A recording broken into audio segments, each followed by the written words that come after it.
আলোচনার মধ্যেও নূর থাকে। ইনদা যিকরিস সালিহিন তানজিলুর রাহমা,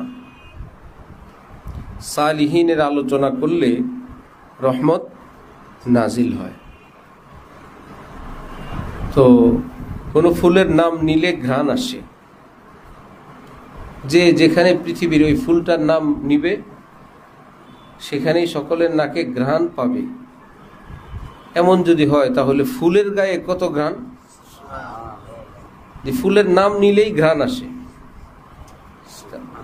আউলিয়াউল্লাহর নাম নিলে আল্লাহ রহমত দান করেন। আউলিয়াউল্লাহ কত বেশি রহমতওয়ালা, কত বেশি রহমতের মধ্যে আল্লাহ পাক তাদেরকে রাখেন। হাকিমুল উম্মত হযরত থানবী বলছেন, আল্লাহর ওলি হতে দুই কাজ, এক নম্বরে ঈমান, দ্বিতীয় হলো তাকওয়া।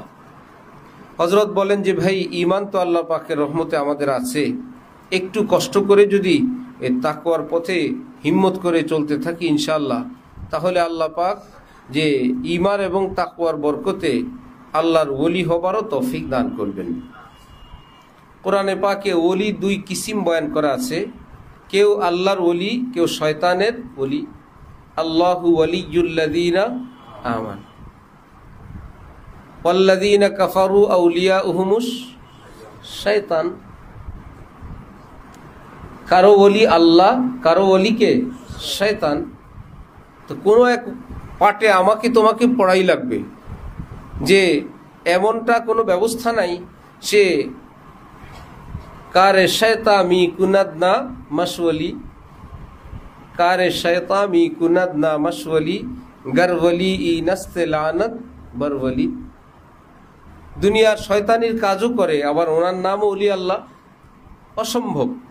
বরঞ্চ গরওয়ালি ই নস্ত, ওলি আল্লাহর অর্থ যদি এই হয়, শয়তানিও করা যায়, নাফরমানিও করা যায়, হারাম না যায় রাস্তায়ও চলা যায়, আবার ওলি আল্লাহ গিরিও টিকা রাখা যায়। এটা কি অরিজিনাল ওলি না ডুপ্লিকেট ওলি? আমাদের এক উস্তাদ বলতেন, একটা হলো দরবেশ আর একটা হলো ধরে বেশ। দরবেশ আর কি ধরে বেশ, এইটা হলো সেই রকম ওলি আল্লাহ।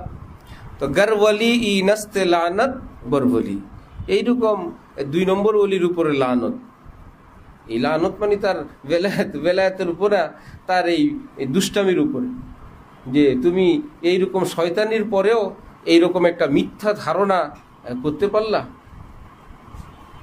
না। আল্লাহ আমাদেরকে খাঁটি আল্লাহ পাকের পাক্কা ইমানদার বান্দা হওয়ার তৌফিক দান করেন। যে খাঁটি ইমানদার হয় সে ওলি আল্লাহ হয়, যে মুত্তাকি হয় সে ওলি আল্লাহ হয়, যে সালেহ হয় সে ওলি আল্লাহ হয়, যে কামেল মুমিন হয় সে ওলি আল্লাহ হয়, যে পাক্কা মুসলিম হয় সে কি হয়? ওলি আল্লাহ না বুঝলে পাক্কা মুসলমান তো বুঝি, কামেল ইমানদার তো বুঝি, এইটুকুন হলে বাকিটা আর হওয়া বুঝা লাগবে না। আল্লাহ আমাদেরকে তৌফিক দেন, হিম্মত দেন, এবং এর বিপরীত চরিত্রের মোকাবেলা করার মতন আল্লাহ আমাদের সকলকে সেরকম মুজাহাদা এবং হিম্মতের তৌফিক দান করেন। আখির দাওয়ানা আলহামদুলিল্লাহি রাব্বিল আলামিন।